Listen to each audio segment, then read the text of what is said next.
The colours you mentioned rightly are particularly strong colours, and there are only certain ones that will work on this technique. We have a bowl that's being shown with sort of Shakespearean themes. It's called intarsia ware, and it has very high glaze and very long lasting. Alongside it there's a little vase that has a very oriental feel, almost Chinese feel about it. Was that another thing that they developed, that particular look in that intarsia ware? That is a later example of intarsia ware, produced around about 1910, when the sort of Art Nouveau themes had really got into everyday pottery and earthenware.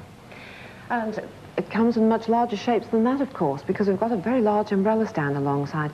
Now, Indeed. Who was buying this? Were they making this for the top end of the market? What were they aiming at? No, you see, the policy of the main force behind the firm, Shelley, and also the artistic directors that he appointed, was to just try and improve the quality of wares that were being bought by ordinary members of the public.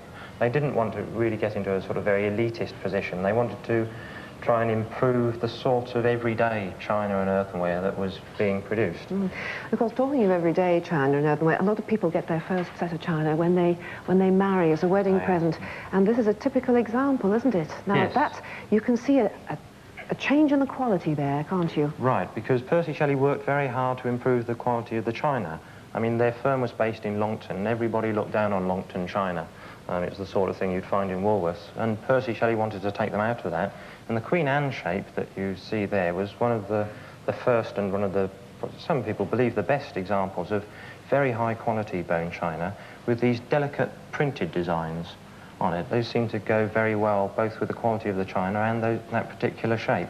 Yes, the whole set there is very attractive indeed, with the lovely teapot behind it and the larger plates there. But there again, you know, you're saying that he kept he wanted people, ordinary folk, to be able to buy his ware. He broadened it out from the higher class china there to objects like this. Well, yes, I mean, a firm that couldn't really exist in those days on just producing china, so he also moved into earthenware, and we can see some of the earthenware nursery ware there. It was advertised as for the discriminating child. And the little milk jug that you just saw was a little green pixie that was designed by Mabel Lucy Atwell and was in fact called a boo-boo. Yes, and it goes nicely with the little teapot and matching greens and oranges there, and it's great fun. Yes. But you were talking a moment ago about the name Shelley and the mark and how it changed, and we've got a Shelley girl here. And if I turn it round, we now get to the stage when we really can see very clearly the Shelley mark. But people didn't actually buy this girl, did they? No, you see, this one with the mark on it as the example we've got here was more an advertising piece, produced in around 1925 when that mark started, to put in shop windows for the larger dealers. And we've seen one or two examples of these. This one is from my colleague Robert, and we want to find out more about them if we can. We don't know how many were made or what sort of colour schemes, because we've seen now 3 different colour schemes. So if anybody who's viewing today has seen one or has any details, we'd love to hear from them. Yes, just drop a letter into Pebble Mill. Right. Moving on now, though, we've got something here that's perhaps a bit more practical, though it still looks very ornate. And this is they used to make a lot of this as well, did they? Yes, somebody described that the other day to me as an architectural jelly mould. The idea there was that the pattern was replicated on the outside, so that when you came to turn out your jelly, then put it in the warm water, the heat would go through it in the same rate at all parts, so you didn't leave any lumps behind, and they advertised that as giving a fine turnout. Let's move on now, though, to the cup and saucer that I was looking at just a few moments ago, because now the style's changed completely, hasn't it? It's got a very geometric look about it, and then the inside of the cup is as important as the outside. What was the thinking behind this design? Why did they make this marked change? Well, this was one of the most striking designs produced by the art director in 1930, who was called Eric Slater.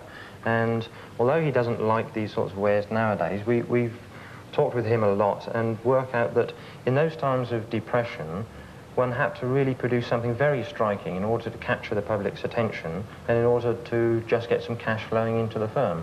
So they didn't last necessarily very long, only about 2 years were those very extreme shapes produced. But while they were, I think they turned out some lovely results.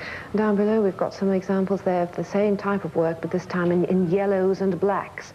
And it certainly would be interesting to know just, you know, how popular they were at the time, and this is the sort of thing people might still have on their shelves. Indeed, yes. I mean, as you said earlier, the sorts of things were given for wedding presents, engagement presents, and they're probably gathering dust in cupboards at the moment. And then, certainly over the years as it developed, they brought back the prettier floral look in again, but there's still a geometric feel about these pieces.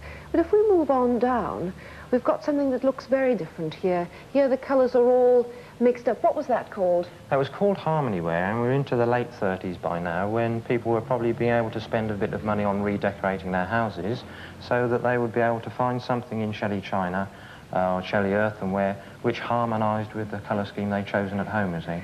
It's nice to see it all. Tell me, I know the name is gone now, it was bought up in the 60s, but will we ever see any of this repeated? Do you think anyone will ever copy it again? I don't think they'll be able to copy it. The quality is really very high, and the sorts of things that have been tried out with a Shelley back stamp in recent years are nowhere near this sort of quality.